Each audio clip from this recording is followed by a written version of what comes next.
Hello बच्चों, welcome to my channel.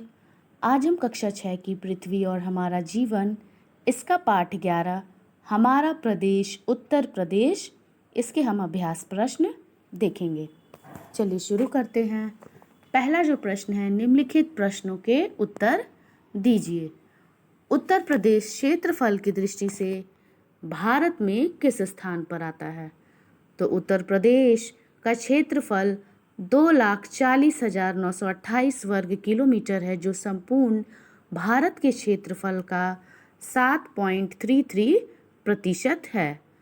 और उत्तर प्रदेश क्षेत्रफल की दृष्टि से भारत में चौथे स्थान पर आता है।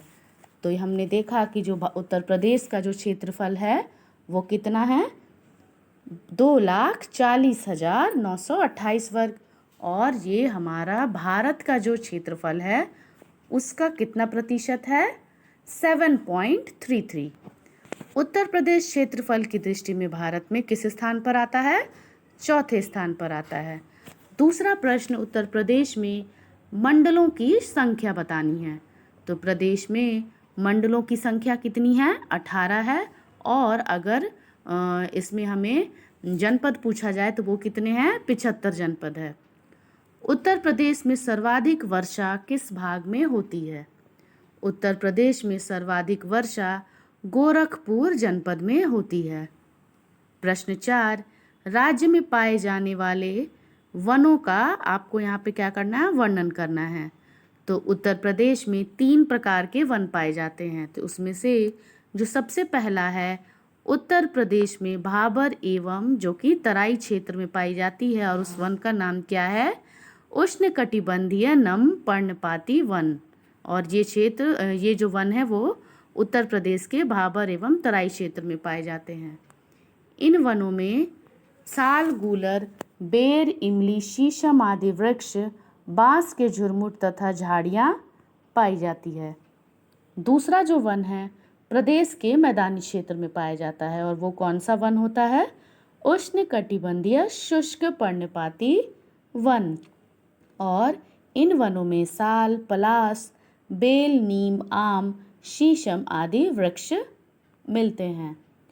तीसरे प्रकार के जो वन हैं वो प्रदेश के दक्षिण के पठारी भाग में होती हैं, और वो कौन सा है? उष्णकटिबंधीय कटीली झाड़ियों के वन। तो उष्णकटिबंधीय कटीली झाड़ियों के जो वन हैं हमारे उत्तर प्रदेश के दक्षिण के पठारी भाग में पाए जाते हैं। और इस क्षेत्र में क्या क्या पाए जाते हैं? अकेसिया, कंचा, फुलई, थोर, नीम आदि वृक्ष एवं कटीली झाड़ियाँ पाई जाती है। तो इस प्रकार से उत्तर प्रदेश में 3 प्रकार के वन पाए जाते हैं। राज्य में किस प्रकार की मृदा का सर्वाधिक विस्तार पाया जाता है? तो हमारे यहाँ उत्तर प्रदेश के भाबर क्षेत्र में मृदा का निर्माण हिमालय से आने वाली नदियों के भारी निक्षेप से होता है, और इस मृदा का निर्माण बड़े एवं छोटे पत्थर तथा मोटे बालू से होता है। तो ये तो हमारे भाबर क्षेत्र में जो मृदा पाई जाती है उसके बारे में है। और जो मैदानी क्षेत्र में जो मृदा पाई जाती है वो अत्यंत ही उपजाऊ जलोढ़ मृदा होती है, और यह मृदा कॉप मिट्टी, कीचड़ एवं बालू से निर्मित होती है, जो पोषक तत्वों से भरपूर एवं अत्यंत उपजाऊ होती है।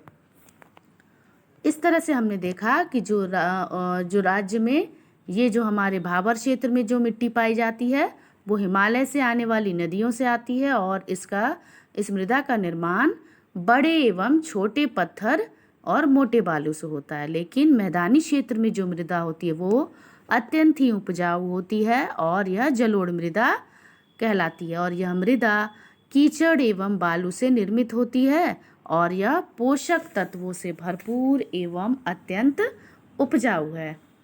तीसरे प्रकार जो हमने देखा था, उत्तर प्रदेश के दक्षिण के पठारी भाग में मुख्य रूप से लाल मिट्टी, हल्के रंग की बलुई दोमट परवा मिट्टी, राकर भोर एवं काली मृदा के समान चिकनी मार मिट्टी पाई जाती है। तो इस तरह से देखें तो तीनों जो हमारे यहाँ जो भाग है एक भाबर और तराई क्षेत्र में किस तरह की मिट्टी पाई जाती है, और उसके बाद हमने देखा मैदानी क्षेत्र में किस तरह की मिट्टी पाई जाती है, और इसके बाद हमने देखा दक्षिणी के पठारी भाग में जो कि लाल मिट्टी और हल्के लाल रंग की बलुई दोमट मिट्टी पाई जाती है।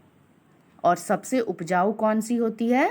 जो हमारे मैदानी क्षेत्र में पाई जाती है। मैदानी क्षेत्र में जो मिट्टी होती है वहाँ पे उपजाऊ मिट्टी होती है।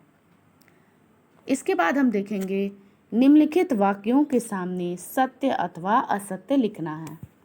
पहला जो प्रश्न है, उत्तर प्रदेश का ज़्यादातर भाग मैदानी है, तो ये भी बिल्कुल सही है क्योंकि उत्तर प्रदेश के जो ज़्यादातर भाग हैं वो कैसे हैं?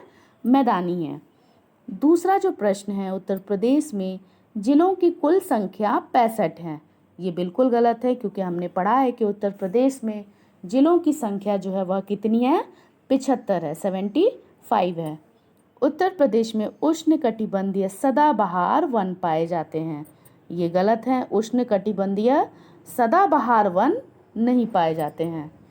उत्तर प्रदेश में शीतकाल में व्यापक हिमपात होता है, यह बिल्कुल गलत है। यहाँ बर्फबारी बिल्कुल नहीं होती है।